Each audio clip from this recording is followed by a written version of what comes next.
Assalamualaikum warahmatullahi wabarakatuh.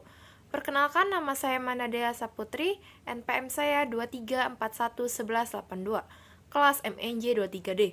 Di sini saya akan membahas materi bentuk-bentuk surat. Surat merupakan alat komunikasi yang dimanfaatkan untuk memberitahukan informasi dari kubu satu ke kubu lain. Pengertian surat adalah instrumen untuk penyampaian pesan dari ke kubu lain dengan syarat tertentu seperti pemakaian kertas, pemakaian bentuk, adanya notasi, dan kode.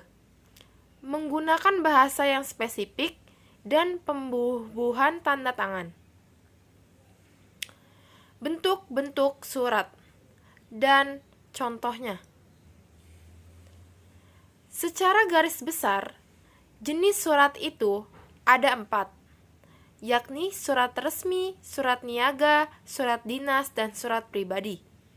Namun, di sini bukan membahas jenis surat, namun bentuk-bentuk surat berikut merupakan bentuk-bentuk surat beserta penjelasan dan contohnya.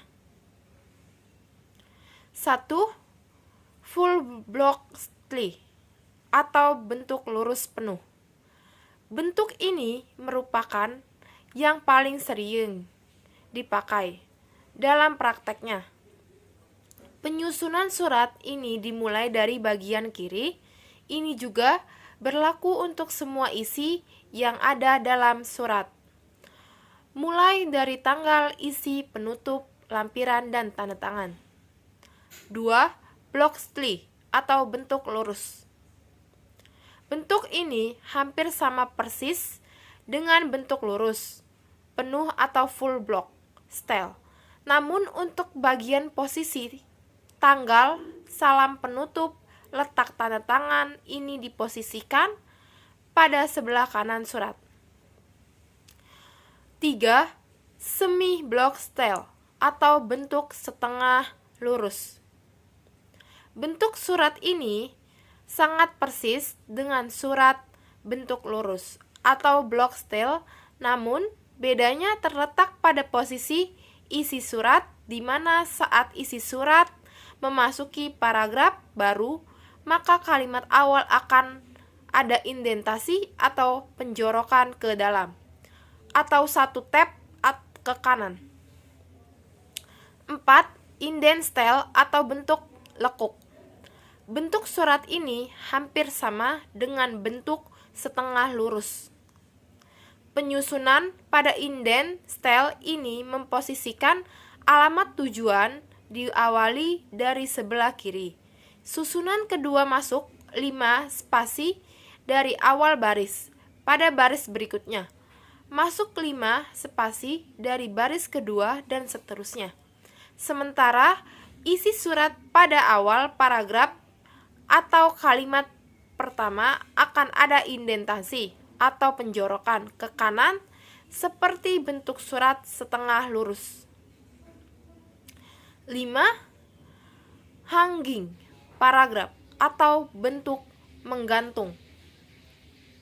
Bentuk ini sangat persis dengan surat bentuk lurus, namun bentuk menggantung ini pada sisi pengetikan awal alinea dan alamat diawali pada sisi kiri. Sedangkan untuk baris alinea berikutnya akan masuk ke dalam. 6. Official style atau bentuk resmi.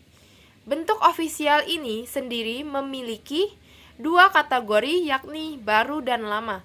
Gagasan tersebut merupakan hasil dari pusat bahasa Depdikbud. Pada kategori lama, alamat dan perihal terdapat di dalam dan sejajar. Sedangkan tempat masuk 5 spasi dan memakai underline. Sedangkan pada konten utama masuk 5 spasi dan lokasi tanda tangan berada di posisi kanan. Pada kategori baru, posisi alamat, penyampaian, dan konten utama. Surat terdapat di bawah dan sejajar dengan awalan nomor, lampiran, dan perihal, pengetikan salam akhir jabatan, dan penanda tangan serta nomor induk diawali di tengah kertas. Bentuk ofisial atau surat resmi ini kerap kali digunakan oleh lembaga birokrasi sebagai penyusunan surat dinas. Struktur pengetikan surat resmi ini pada alamat berposisi di sebelah kanan, sementara di sebelah kiri terdapat perihal, lampiran dan nomor. Jenis surat. Terdapat klarifikasi khusus dalam penggunaan surat agar lebih efektif dan tepat sasaran sesuai dengan tujuan, sifat, maksud, wujud, kegiatan, dan lain sebagainya. Berikut merupakan beberapa jenis surat berlandaskan apa yang telah diklarifikasi di atas. Berlandaskan kegiatan surat internal adalah surat yang berhubungan dengan ruang lingkup di dalam suatu lembaga atau instansi. Surat eksternal merupakan surat yang berkaitan dengan pihak luar dari sebuah instansi atau perusahaan. Berlandasan sifat surat, surat pribadi merupakan surat yang dipakai untuk kepentingan diri sendiri dalam ruang lingkup yang kecil. Biasanya, surat ini diperuntukkan untuk kepentingan persahabatan dan kekeluargaan. Ciri-ciri dari surat pribadi adalah menggunakan bahasa yang bebas tergantung dari tujuan penulisan, memiliki variasi salam penutup dan pembuka, format dan bentuk surat bebas, tidak memakai nomor surat dan kop surat. Surat niaga. Surat ini merupakan jenis surat untuk kepentingan perdagangan atau surat jual beli yang diciptakan oleh kantor, instansi, lembaga, atau perusahaan. Surat ini biasanya dipakai oleh badan usaha yang mengadakan aktivitas usaha niaga, seperti usaha jasa, industri. Surat niaga sangat penting untuk membuat relasi yang aman dan terpercaya dengan pihak tertentu dari luar. Surat ini biasanya berupa kwitansi, surat jual beli, dan perdagangan yang dibagi menjadi dua, yakni surat internal dan eksternal. Contohnya adalah surat penagihan dan surat penawaran. Surat dinas. Surat jenis ini dipakai untuk keperluan pekerjaan formal pada tugas kantor dan lembaga dinas. Surat ini sangat membantu dalam kerapian administrasi dari sebuah perusahaan, dinas, atau kantor. Fungsi dari surat dinas itu sendiri adalah sebagai bukti, pengingatan, dan arsip dari perjalanan sebuah perusahaan, instansi, kantor, atau lembaga. Surat resmi merupakan jenis surat yang digunakan untuk kepentingan perseorangan, lembaga, maupun organisasi yang di dalamnya terkandung kerjasama, hubungan suatu perusahaan. Ciri-ciri dari surat resmi adalah 1. Terdapat lampiran nomor dan perihal. 2. Terdapat aturan dan baku. 3. Memakai salam pembuka dan penutup yang formal. 4. Menggunakan bahasa formal. 5. Terdapat tanda tangan cap dari institusi yang resmi. 6. Memakai kop surat jika dibuat oleh organisasi. Berdasarkan keamanan, isi surat sangat rahasia. Biasanya surat ini memakai kode SRHS-SR yang mana hanya orang yang tertentu saja yang bisa membaca. Surat rahasia merupakan surat yang seringkali mempunyai kode R atau RHS yang mana hanya individu tertentu yang bisa membuka dan membacanya. Surat biasa. Surat ini seringkali bisa diketahui tulisan dan maksudnya oleh siapapun karena memiliki sifat yang tidak rahasia atau kepentingan.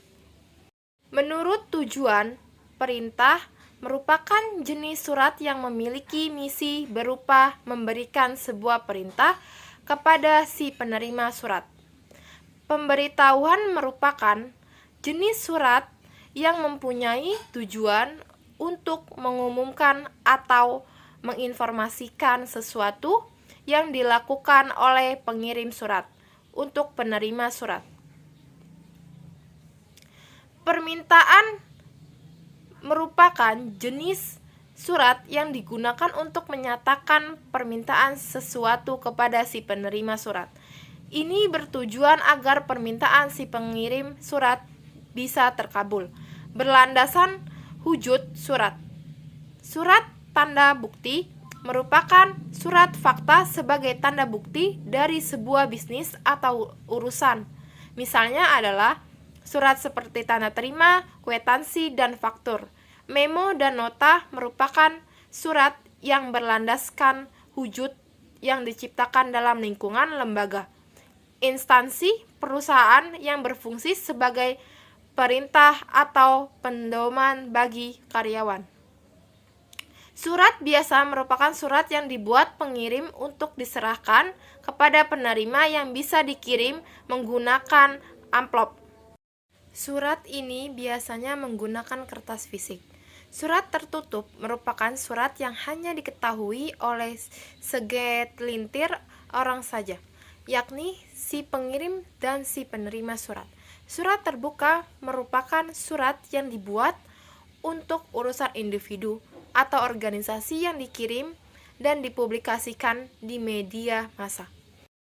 Kesimpulannya, fungsi surat selain untuk alat komunikasi juga bisa sebagai bukti nyata dari berjalannya suatu lembaga, perusahaan, atau instansi.